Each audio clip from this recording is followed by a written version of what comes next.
bagay na bagay. La, Mayor Jesus Nazareno Montenegro.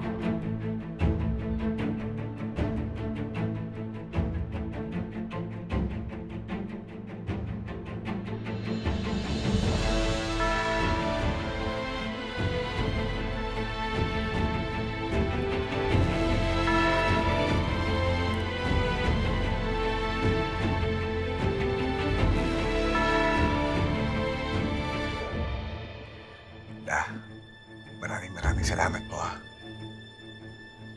Dahil kayo po ang namuno sa paglaban sa mga gerero. Hindi po kayo natakot at ipinaglaban niyo ang mga Manileño. Basta't nasa panig tayo ng tama at katotohanan. Hindi tayo dapat matakot sa kahit na ano at kahit na sino.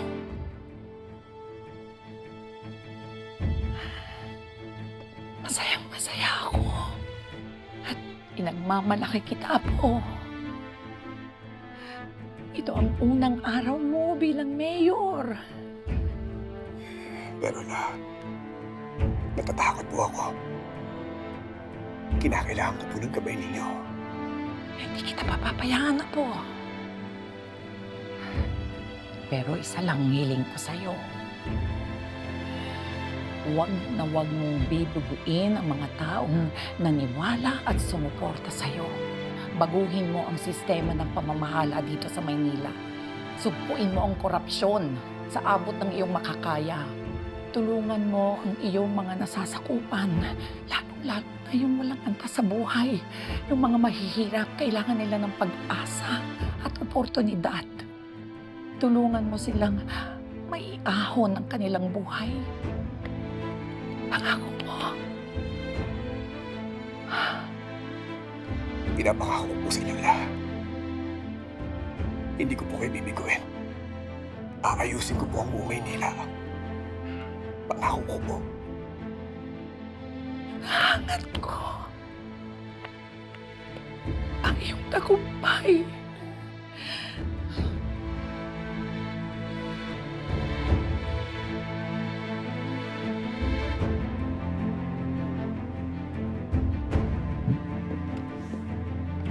Nay, Anak. Ako, ngayon ang bagong simula ng ating lungsod. Anak, wala man sa tabi natin ang papa mo.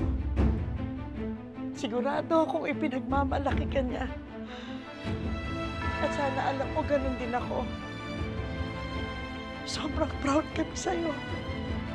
maraming salamat po, Nay. Alam ko po na kahit wala si Papa dito, alam ko na binabantayan niya tayo. At sinisiguro ko na ipagmamalaki niya ako. Ramon, tignan mo ang anak natin.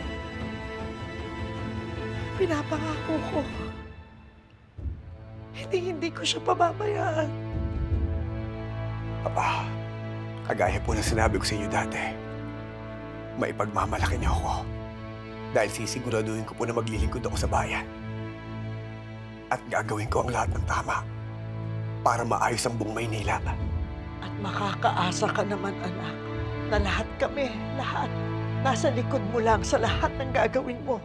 At lagi naming ipaparamdam sa iyo na lagi kang may pamilya na nagmamahal at sumusuporta sa iyo. Nay, La, hindi lang po ang bayan natin ang paglilingkuran ko. Ipinapangako ko po sa inyo. Aayusin ko po ang pamilya natin. Magsisimula po tayo ng bagong buhay.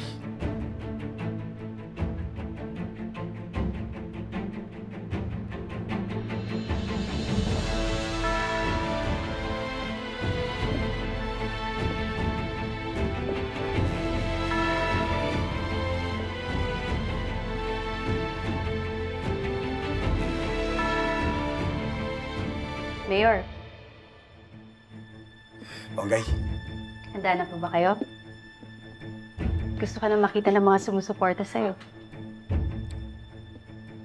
Hindi lang yung mga taong bumoto at sumusuporta sa akin kung handa akong harapin. Kung hindi ang lahat ng mga tao sa Maynila, handa na ako paglingkuran sila.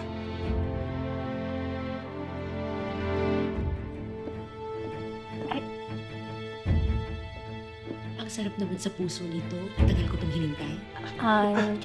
Ang ibig sabihin ni Chona ay dumating na ang pinakamagandang araw sa buhay nating lahat. Sa wakas, dumating na ang araw ng pagbabago. Bongay, Jonah, maraming salamat sa inyo. Ngayon alam ko na magiging ligtas na ang buong Maynila. Dahil meron pa rin mga matitinong pulis na kagaya ninyo. Salamat rin sa tulong mo, Tanggol.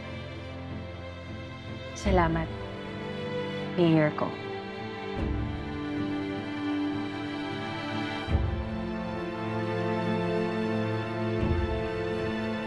Let's go! Let's go!